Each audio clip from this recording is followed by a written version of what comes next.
ప్రకృతి మరోసారి మామిడి రైతులపై ప్రతాపం చూపింది. పెనుగాలుల ధాటికి చేతికొచ్చే పంట మట్టిపాలైంది.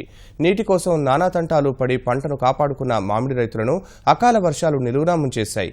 తోటల్లో ఎటు చూసినా రాలిపోయిన మామిడి రైతన్న కంట కన్నీరు పెట్టిస్తోంది. కృష్ణా జిల్లాలో పెనుగాలులతో కూడిన అకాల వర్షాలు మామిడి రైతులకు అపార నష్టాన్ని మిగిల్చాయి. వేల ఎకరాల్లో తోటలు రాలిపోయిన కాయలతో దర్శనమిస్తున్నాయి. కృష్ణా జిల్లాలో నున్న, ఆగిరిపల్లి, నూజివీడు ప్రాంతాలలో మామిడి తోటలు ఎక్కువగా ఉన్నాయి.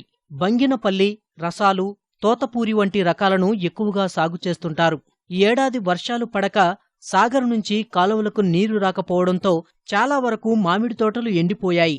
కొన్ని ప్రాంతాల్లో బోర్ల సాయంతో రైతులు మామిడి తోటల్ని కాపాడుకున్నారు. శుక్రవారం ఉన్నట్టుండి గాలివాన రావడంతో మామిడికాయలు ఎక్కడికక్కడా రాలిపోయాయి. ప్రతి తోటలోనూ సగానికి పైగా కాయలు నేల రాలడంతో రైతులు దిక్కుతోచని స్థితిలో పడ్డారు. వేల రూపాయల పెట్టుబడులు పెట్టి మామిడి కాపు కోసం ఎదురుచూస్తే తీరా కోత సమయానికి గాలివాన వచ్చి తోటలను ధ్వంసం చేసిందని అన్నదాతలు ఆవేదన వ్యక్తం చేస్తున్నారు. ఈ గాలివాన రావడం వల్ల మాకు తినడానికి కూడా కాయ లేకుండా అయిపోయింది. ఈ కాయ ఇప్పుడు ఎక్స్పోర్ట్ అవ్వడానికి కానీ మామూలుగా మార్కెట్కి తోలడానికి కానీ ఒప్పుకోరండి. ఈ కాయ ఏది కూడా పనికిరాదు, ఏమి రాదు. ఉన్న కాయ కూడా కోతానికి కూడా కూలి డబ్బులు కూడా చాలా. బాగా 4-3 మోటార్లు ముందు కొట్టామండి. బాగానే పట్టింది తోట. గాలి వాన వచ్చి అటు ఇటు చుడుపులేసి కొట్టేసిందండి. శుభ్రంగా రాలిపోయి పనికి రాకుండా పోని, శుభ్రం పగిలిపోయి ఎందుకు కాకుండా సన్న చెత్తం అయిపోయింది. చాలా ఎంతో మరి మందులు కొట్టి మరి అటు దుక్కులు దున్నిచ్చి కట్టలు ఇచ్చి ఏదన్నా కానీ ఎకరానికి వచ్చేసరికి 60-70 వేల రూపాయలు పెట్టుబడి పెట్టాము. అయినా కానీ దానికి రూపాయి కూడా రావట్లేదు. దీనికి వల్ల మాకు కొద్దిగా ఎంతో కొంత సాయం చేయమని ప్రభుత్వాన్ని మేము అడుగుతున్నాం. మునుపు ఎప్పుడు రాలేదండి ఇంతగా గాలి. బాగా దిట్టమైన గాలి వేసిందండి. చాలా నష్టం జరిగిందండి. పంట బాగా దిగుబడి తగ్గిందండి ఈ సంవత్సరం. ఒక 40% కాసింది అనుకున్నాం, అందులో కూడా సగానికి సగం పడిపోయాయండి.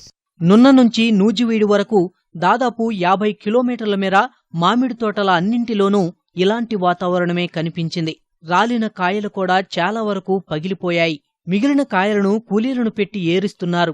అకాల వర్షాల కారణంగా పెట్టుబడి సైతం చేతికి రాదని రైతులు వాపోతున్నారు.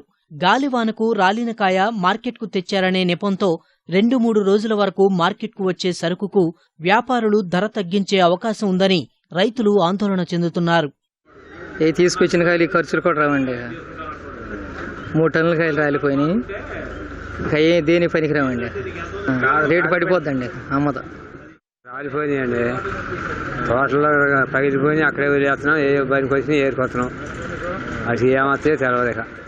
అకాల వర్షాలకు నున్న వ్యవసాయ మార్కెట్కు వచ్చే మామిడికాయలు 150 టన్నుల నుంచి 20 టన్నులకు పడిపోయింది.